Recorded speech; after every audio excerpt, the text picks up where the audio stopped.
Bienvenidos a este análisis. Hoy vamos a meternos de lleno en la piel de un auténtico investigador. Imaginemos la situación. Estamos en medio de una planta de producción, rodeados de maquinaria pesada, un ruido constante y nos enfrentamos a un problema grave que está frenando toda la operación. La gran pregunta es, ¿cómo descubrimos la causa real de estas averías o cuellos de botella sin depender de simples adivinanzas?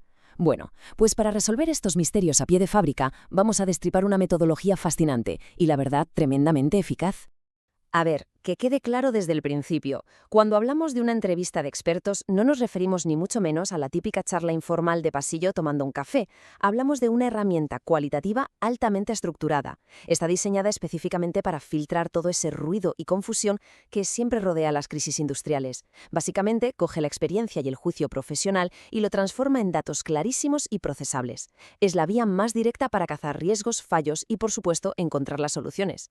Para no perdernos, este va a ser nuestro mapa de ruta. Pasaremos por 5 fases clave. Primero, que es la entrevista, luego su preparación y diseño, después pasaremos a la ejecución de la entrevista en sí, seguiremos con el análisis de la información y, para terminar, las soluciones y acciones finales. Arrancamos con la primera fase, que es la entrevista, literalmente la base de toda nuestra investigación. Es absolutamente crucial entender cómo esta técnica ayuda a los equipos de operaciones a llegar al fondo de problemas que se repiten una y otra vez, ya sea una baja productividad, demasiado desperdicio o máquinas que no dejan de fallar. Este método nos permite dejar de ser los bomberos que apagan el incendio para entender por qué empezó el fuego. Y claro, toda investigación necesita sus testigos clave. Estos perfiles que vemos son nuestros expertos y su selección no es al azar. Desde el supervisor y el ingeniero, pasando por el responsable de seguridad hasta el operador con años de experiencia que toca la máquina a diario, ellos son los que tienen las piezas del rompecabezas para dar con las verdaderas causas raíz. Pasamos a la fase 2, preparación y diseño.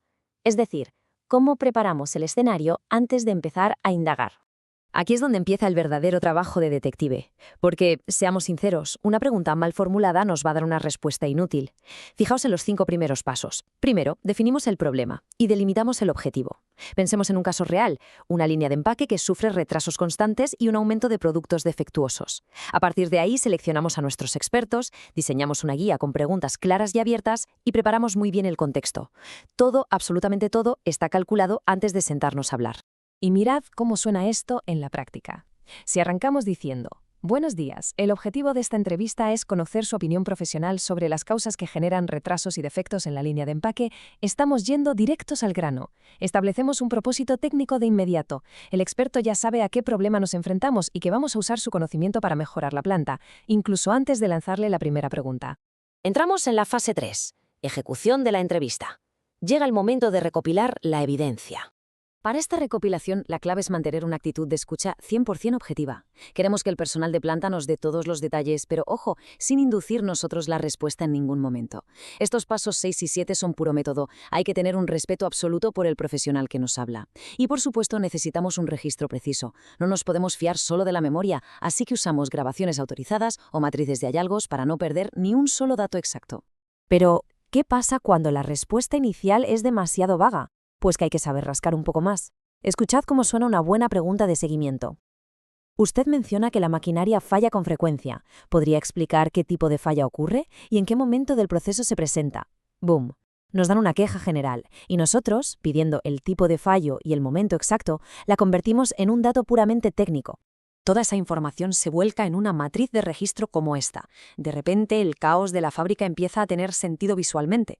Fijaos en cómo se alinean las posturas. El supervisor detecta falta de materiales, el técnico de mantenimiento pide a gritos un programa preventivo para evitar paros y el jefe de calidad señala una mala calibración. Tenemos 3 perspectivas distintas, de diferentes departamentos, apuntando directamente a las fallas reales del proceso. Vamos con la fase 4, análisis de la información. Toca empezar a conectar los puntos. Con todas las cartas sobre la mesa, lo que hacemos es crear una especie de embudo analítico, con los pasos del 8 al 11. Tomamos los datos en bruto, los organizamos, buscamos dónde coinciden nuestros expertos y finalmente aislamos las causas raíz. Piénsalo así. Si 3 perfiles distintos nos dicen de forma independiente que el gran problema en la línea de empaque es la falta de mantenimiento, sabemos seguro que hemos dado con un punto crítico real y no con una simple opinión aislada. Para poner orden en todas estas respuestas, solemos tirar de categorías clásicas en la industria: mano de obra, maquinaria, métodos, materiales, medio ambiente, medición y administración. Agrupar la información bajo estos paraguas es la antesala perfecta para armar un buen diagrama de Ishikawa. Ya sabéis, el clásico diagrama de espina de pescado. Es una forma visual y brutalmente efectiva de mapear los puntos débiles de la fábrica. Pero ojo aquí, porque el paso 11 es vital para no equivocarnos. Hay que crear un balance. Por un lado tenemos las opiniones subjetivas de los expertos, por el otro los datos duros del proceso, como los reportes de mantenimiento o los tiempos de ciclo.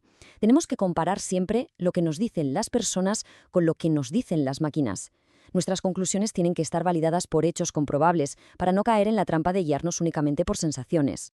Y llegamos a la recta final, fase 5, soluciones y acciones finales. Vamos a cerrar el caso. Todo ese esfuerzo de hacer de detectives, todas las entrevistas y la validación de datos culminan justo aquí. Los pasos 12 y 13 van de lo práctico. No nos podemos quedar en la teoría. Vinculamos directamente las causas raíz validadas con acciones de mejora concretas, tanto preventivas como correctivas. Y todo, por supuesto, se documenta en un informe final exhaustivo que incluye las recomendaciones exactas para darle la vuelta a la operación. Y esta matriz final es básicamente nuestro veredicto definitivo. Con esto en la mano, le damos a los supervisores de producción un plan de acción clarísimo. Si el problema son los tiempos muertos por falta de mantenimiento, la acción es implementar el mantenimiento preventivo. Si hay defectos por equipos descalibrados, la mejora es la calibración diaria. Directo al grano, basado en evidencias y listo para aplicarse ya mismo en la planta. Para que veáis lo increíblemente versátil que es esto, pensad en un breve caso de estudio en una línea de ensamblaje ahogada por los defectos. ¿Qué pasó tras aplicar la metodología de entrevistas? Pues que los defectos se resolvieron capacitando a los operadores, ejecutando el mantenimiento en la maquinaria y reforzando las inspecciones de calidad. Así de simple y así de efectivo. Es un método que escala y se adapta a crisis operativas totalmente distintas. Y con esto llegamos a una reflexión final que lo resume todo. ¿Cómo logramos transformar la experiencia humana, que suele ser puramente subjetiva, en eficiencia operativa y en datos 100% objetivos? Pues ahí está la magia de este método. Coge las voces y la intuición de la planta y, gracias a su estructura, lo convierte en eficiencia pura. Para quienes buscan optimizar, recordad esto. La solución casi siempre está paseando por los pasillos de la fábrica. La clave es saber exactamente cómo preguntar. Hasta aquí nuestro análisis de hoy.